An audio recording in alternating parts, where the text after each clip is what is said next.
Welcome to the PAC Football Report for October 20, 2018. I'm Joe Onderko. This week we will take a quick look back at last Saturday's games in the President's Athletic Conference, while also previewing contests this weekend. With 4 weeks to play, Washington and Jefferson remains alone atop the PAC standings, but only after the Presidents struggled to stay unbeaten by outlasting an upset-minded Geneva team 50-43 last week.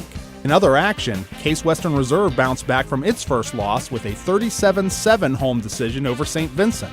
Grove City's defense shined in a 28-3 home win over Waynesburg.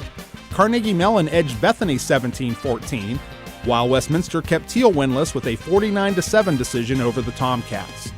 PAC Weekly Honors went to Case sophomore receiver Colt Morgan on offense with school record totals of 15 catches for 281 yards with 3 touchdowns, the highest single-game receiving yards mark in the NCAA at any level this season. Defensive laurels went to Spartan senior defensive end Cameron Brown with a D3 season single-game high 4.5 quarterback sacks and 6 tackles against the Bearcats. Special teams recognition went to senior wideout Bryson Pollinelli of Westminster with 6 punt returns for 81 yards versus Thiel. Rookie of the Week went to Case quarterback Drew Saxton for the 4th time this year, with 22 of 32 passing for 348 yards and 4 scores versus St. Vincent. 4 PAC contests are slated for October 20, while Bethany and Grove City have the weekend off. The marquee matchup is in New Wilmington, as 4-3 Westminster hosts 7-0 W&J at Harold-Burry Stadium at 1 p.m. Last year's matchup was the game of the year in the PAC, as W&J stopped a 2-point conversion attempt by the Titans on the game's final play to clinch a 34-33 overtime win. However, Westminster won the last meeting in New Wilmington 16-10 over the Presidents back in 2016.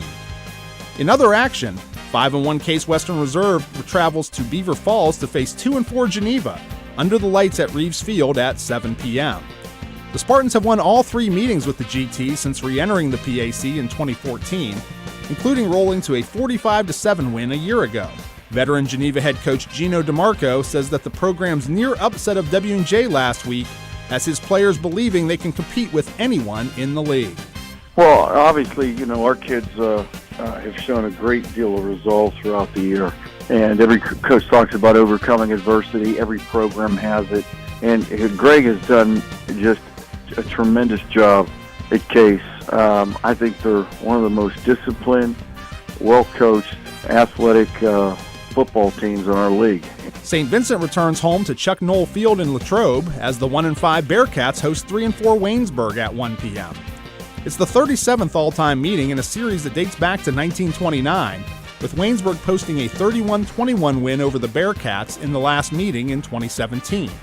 For St. Vincent head coach Ron Dolciato, having to deal with injuries and adversity will continue to test his squad in the final month. And again, we don't make excuses. I mean, it is what it is.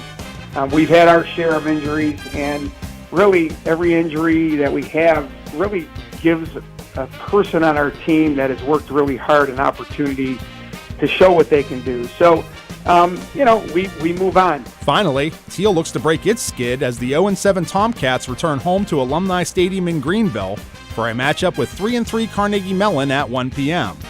Another historic rivalry that dates back to 1915, CMU has won 3 straight in the series, including a 42-10 final last year.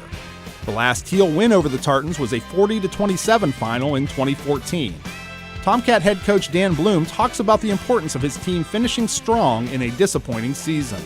Early in the first half against Westminster, we were playing them, who's obviously a very good football team, and we just saw ebbs and flows with energy, and those are things that good teams can't do. You got to find a way to manufacture ways to move the football and then play aggressive and attack on defense, and so we're really just kind of harping on our guys. If we can put together solid attitude and effort and energy for a full game, we really feel like these next 3 opponents, we can put ourselves in position to try to win a football game.